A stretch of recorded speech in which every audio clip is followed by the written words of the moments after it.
नमस्कार मित्रांनो, आपलं स्वागत आहे आपल्या यूट्यूब चॅनलमध्ये.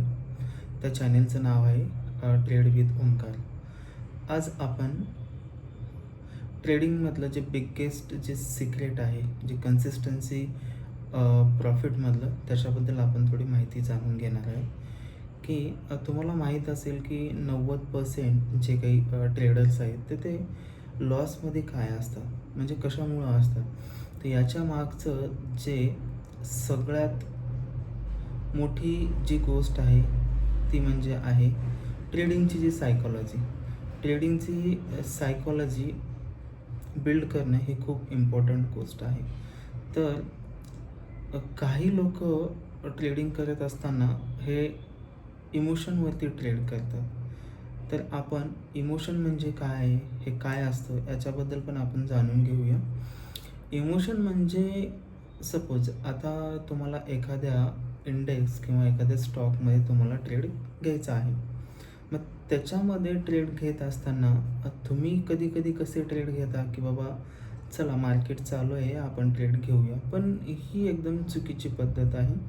जोपर्यंत आपला सेटअप बनत नाही किंवा जे तुमच्यापाशी एज्युकेशन जे काही नॉलेज आहे, जे काही तुम्ही लर्न केलात आत्तापर्यंत शिकला आहात, की सपोर्ट झालं, रेजिस्टन्स असेल, ट्रेंड लाईन असेल किंवा एखादी तुमची स्ट्रॅटेजी असेल, तर त्यानुसार एखादा ट्रेड तुमच्या सेटअपमध्ये येतो का?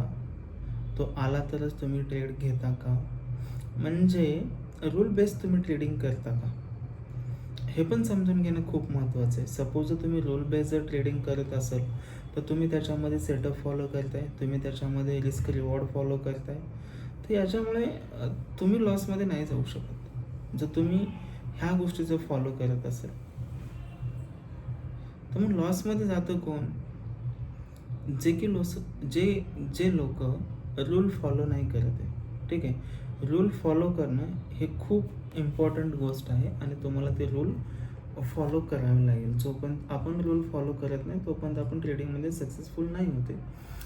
तर याच्यामध्ये इमोशन्स काय असतात, की सपोज एखादा ट्रेड चालू आहे. चालू असताना तुम्ही प्रॉपर ट्रेड लावला आहे आणि तुम्हाला मनामध्ये असं वाटतं की नाही यार, हा ट्रेड मला प्रॉफिट देईलच का? का हा ट्रेड माझा लॉस करेल?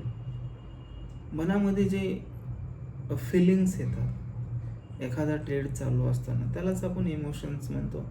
तर याच्यावर कंट्रोल कसं करू शकतो? जर याच्यावर जर कंट्रोल करायचा असेल आपल्याला, तर काहीच नाही आहे. ज्यावेळेस आपलं सेटअप दिसतं त्यावेळेस ट्रेड घ्यायचा आहे तुम्हाला. ट्रेड घेतल्यानंतर तुम्हाला काहीच नाही करायचं आहे. तुमचा जो स्टॉप लॉस आहे तो स्टॉप लॉस तुम्हाला फिक्स करायचा आहे आणि तुमचं जे काही टार्गेट आहे ॲज पर रिस्क रिवॉर्ड 1:2 किंवा 1:1 किंवा 1:3 त्या पद्धतीने तुम्हाला लावून सेट करून सोडून द्यायचं आहे. ठीक आहे. भीती वाटते तुम्हाला एखादा ट्रेड घेतल्यानंतर, त्यावेळेस काय करायचं? ट्रेड घ्यायचा, मोबाईल साईडला ठेवून द्यायचा आणि एक म्हणा 15 किंवा 20 मिनिटानंतर तुम्ही चेक करू शकता किंवा तुम्हाला वाटत नाही यार माझं रिस्क रिवॉर्ड ही 1:2 पेक्षा सुद्धा जास्त आहे, मीन्स 1:3 आहे किंवा 1:4 आहे.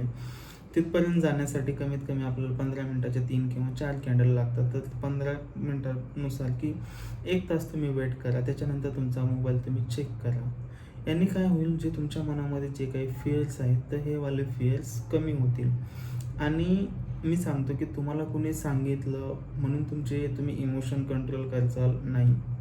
एखादा दगड आहे आणि तो आपल्याला फोडायचा आहे, पण खूप मोठा दगड आहे. गेले तुम्ही 1-2 वर्षापासून ट्रेडिंगमध्ये ट्रेड घेताय पण प्रॉफिटेबल नाही आहे. तर याच्या मागचं कारण काय आहे? तुम्ही कॅपिटल ॲड करता अकाउंटमध्ये आणि कॅपिटल 0 होतं. याच्या मागचं मेन कारण म्हणजे की तुम्ही झालेली चूक आहे ना, ती रिकव्हरच करत नाही. म्हणजे झालेली चूक अंडरस्टँड करत नाही, ती समजून घेत नाही आहे आणि ती कुठं चूक झाली याच्यावर तुम्ही काम करत नाही. जोपर्यंत तुम्ही त्या गोष्टीवर काम करणार नाही आहे, तोपर्यंत मार्केटमध्ये नाही, तुम्ही प्रॉफिटेबल नाही होऊ शकत.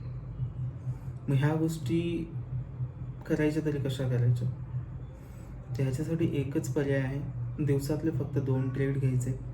ते पण 2 ट्रेड घेत असताना पहिलं ट्रेड घेण्याच्या अगोदर तुम्हाला स्वतःला विचारायचं आहे की जो हा मी ट्रेड घेतोय तो माझ्या सेटअपवरतीच आहे ह्या ट्रेडमध्ये माझा जो रिस्क रिवॉर्ड आहे तो मला रिस्क रिवॉर्ड भेटू शकतो का?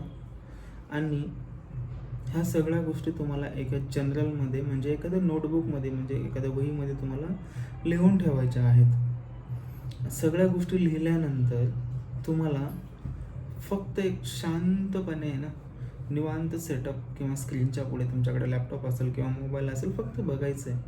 घाबरायचं नाही आहे. मी तुम्हाला अजून पण सांगतो, भीती ही माणसाला कधी पण लाईफमध्ये पुढे नाही जाऊ देत. भीती ही माणसाला लाईफमध्ये मागेच ठेवते. एखादा छोटासा जरी बिझनेस आपल्याला चालू करायचा म्हणला तर त्याच्या अगोदर आपण 10 वेळेस विचार करतो यार की हा प्रॉफिटेबल होईल का नाही.